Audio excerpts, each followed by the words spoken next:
It's crazy to think that 1 week ago from today, I was in Phoenix, Arizona, and this has been one of those trips that you look back and you think, did that all really happen? I made it to the Southern Baptist Convention last year for around $120, and I hoped that I could do it for that much, but I had to spend $391. Too bad. But anyway, I'd looked for people that would go with me, that I could carpool with, and finally, a couple months ago, I got this crazy idea to ride my 250 motorcycle across the country and back. And so I did 5,000 miles in 13 days. And, I just wanted to share a couple things that happened on the trip because it really opened my eyes to the way that God could work. And I know that mothers and wives cringe at this thought, but, driving a motorcycle across the country actually gave me a stronger relationship with God. It meant that, I had to have faith in God to provide for me. It meant that, I had lots of times to think and pray. And before I left on this trip, I put sermons from Norman Geisler and Adrian Rogers on my iPod, and I listened to those. And one day I was going across Texas, and I was curious about Unitarians. So I put on a lecture from Norman Geisler about Unitarians. Well, when the lecture was over, I guess my iPod didn't like it because it stopped working after that. And so that meant the rest of the trip, I really didn't have a whole lot to do except think, and a lot of times to pray. So that meant that I had lots of hours to pray for friends, family, in the church, and other times it was, God, let my rear end last 50 more miles. I left on this trip. I took $125 in cash, and I paid for my gas on my debit card. And when I arrived back home, I had $121 in cash, $4 less. And you think, how is that possible? How did I eat, sleep, and live on $4 in 13 days? And the answer is the providence of God, clearly. I made it all the way across the country to Phoenix and never paid for one meal.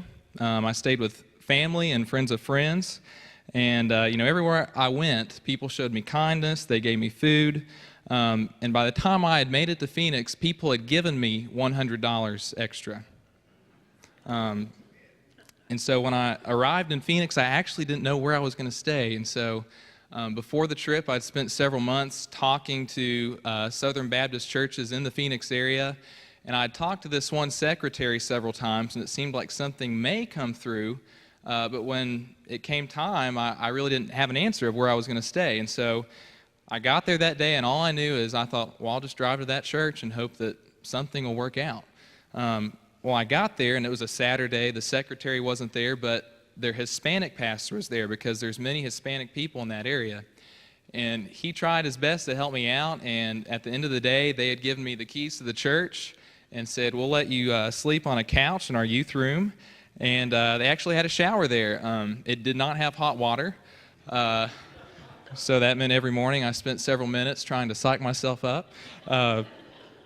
But it was free, and God provided. So I went to a service that Sunday, and, I felt like God had called me. They gave me that money coming across the country. That was money I didn't expect to have. I just put it in the offering. And something really interesting happened the next day. I met a preacher that I talked to once before in my life. I met him last year in New Orleans, and he said, I heard what you did coming across here to Phoenix, and I want to pay for your gas on the way home. And he handed me a $100 bill. And it was just like God gave me back exactly what I had given him. And that happened several times on more than one occasion. And, of course, Mike and Kathy Rout, Jim and Teresa, Jim and Carlin, they all took care of me too. They bought me some meals.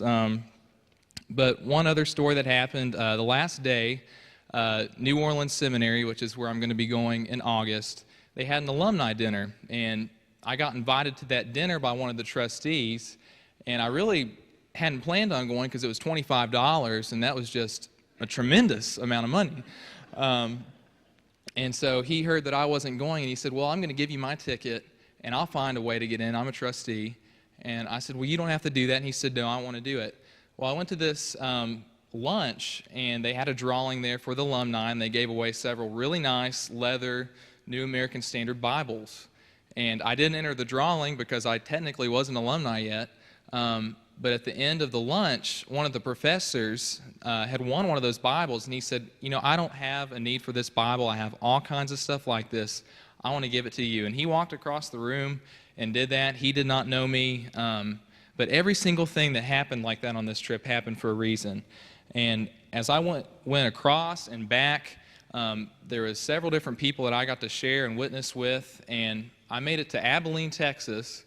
And as I pulled in that day, set up my tent, and there's this older man next to me, and I think he was 63 or 64, and his name was David. Well, the next morning I was putting my tent up, and he was putting his up, and we got to talking.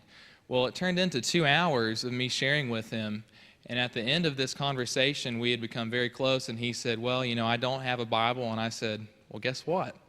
I have one. So I went over to my bag, and I was able to give him that brand new Bible that professor had given me.